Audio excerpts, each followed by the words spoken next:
Hey guys, welcome back. अभी तक हमने सेल जंक्शन की दो मेजर कैटेगरीज कंप्लीट कर ली है।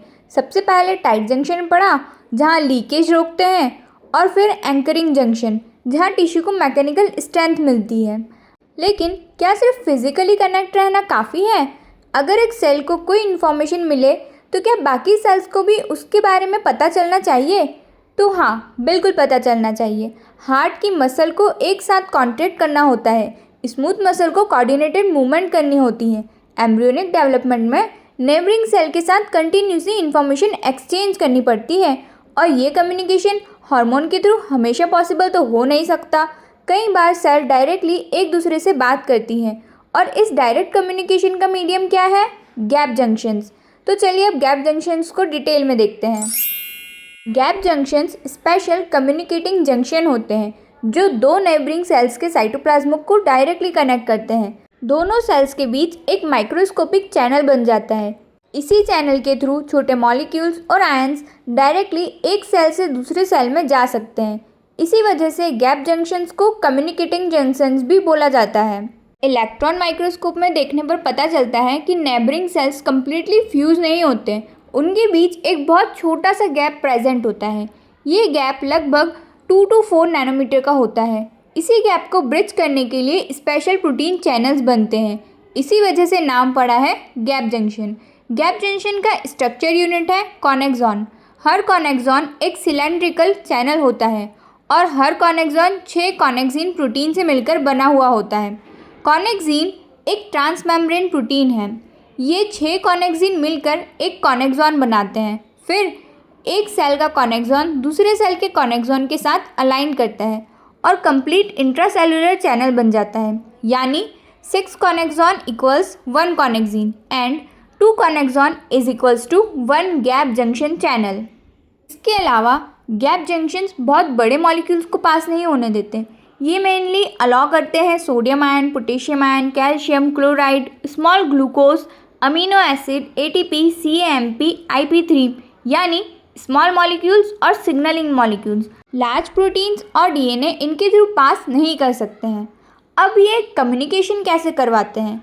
इमेजिन करो, हार्ट की एक सेल कॉन्ट्रैक्ट हो गई और बाकी सेल्स को सिग्नल ही नहीं मिला, तो हार्ट बीट कोऑर्डिनेटेड नहीं रहेगी। इसलिए इलेक्ट्रिकल सिग्नल्स को रैपिडली स्प्रेड होना बहुत ज़रूरी है, और गैप जंक्शन इसी फास्ट कम्युनिकेशन को पॉसिबल बनाते हैं।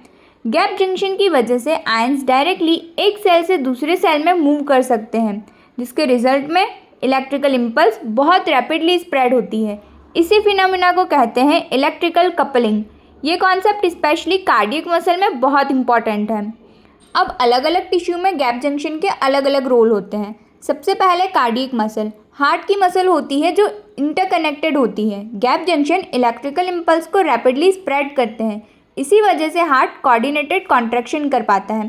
फिर आती है स्मूथ मसल्स, जो इंटेस्टाइन, यूट्रस, ब्लड वेसल्स में होती है वही। इन ऑर्गन्स में स्मूथ मसल कोऑर्डिनेटेड कॉन्ट्रैक्शन के लिए गैप जंक्शन का यूज़ करती है। अब आते हैं एम्ब्रियोनिक डेवलपमेंट पर। डेवलपिंग एम्ब्रियो में neighbouring cells continuously information exchange करती है। गैप जंक्शन इस कोऑर्डिनेशन में इम्पॉर्टेंट रोल प्ले करते हैं। अब अगर बात करें रेगुलेशन ऑफ गैप जंक्शन की, तो गैप जंक्शन परमानेंटली ओपन नहीं रहते हैं।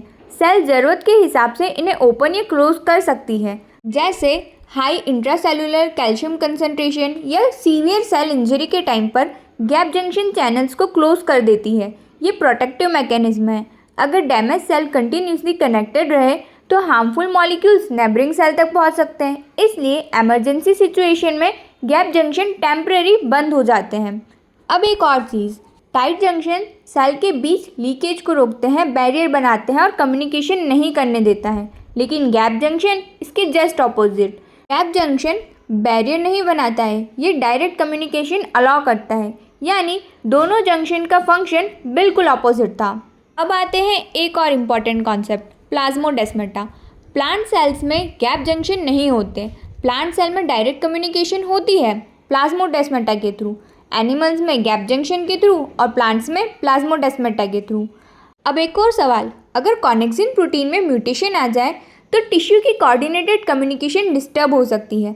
Different connexin mutations, hearing defect, skin disorder और कुछ तो कार्डियक कंडक्शन की एबनॉर्मलिटीज से एसोसिएटेड होते हैं। CSIR नेट में जनरली डिटेल डिसीज नहीं पूछी जाती है, लेकिन कॉनेक्सिन म्यूटेशन का ये याद रखना कि अगर सेल डिफेक्टिव हुई तो कम्युनिकेशन नहीं हो पाएगा प्रॉपरली। इसी के साथ सेल जंक्शन वाला पार्ट यहीं एंड होता है। नेक्स्ट पार्ट में हम एक्स्ट्रा सेलुलर मैट्रिक्स की डिटेल देखेंगे। तब तक आप इससे रिलेटेड सारे PYQ क्वेश्चन लगाइए एंड थ्योरी को भी अच्छे से रिवाइज करते रहिए। मिलते हैं नेक्स्ट वीडियो में। Thank you so much for watching.